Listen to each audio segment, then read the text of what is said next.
পবিত্র রমজান ও ঈদকে ঘিরে শিক্ষা প্রতিষ্ঠানগুলোতে শুরু হয়েছে দীর্ঘ ছুটির সময়সূচি। তবে সরকারি ঘোষিত বর্ষপঞ্জি অনুযায়ী কলেজ ও স্কুলের ছুটির তারিখে রয়েছে ভিন্নতা।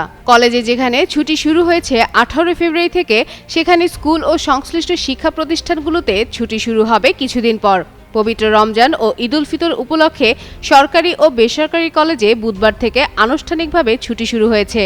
কলেজের ছুটির তালিকা ও বর্ষপঞ্জি অনুযায়ী টানা ছুটি শেষে আগামী 29 মার্চ থেকে পুনরায় ক্লাস শুরু হবে।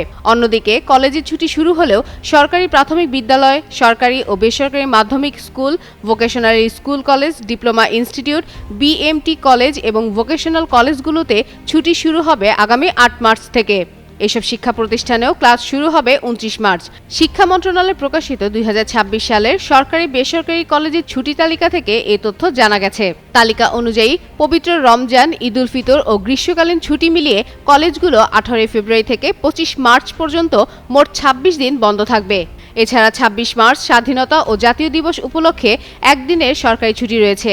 এরপরে 2 দিন শুক্র ও শনিবার সাপ্তাহিক ছুটি হওয়ায় সব মিলিয়ে 29 মার্চ রোববার থেকে কলেজগুলো খুলবে।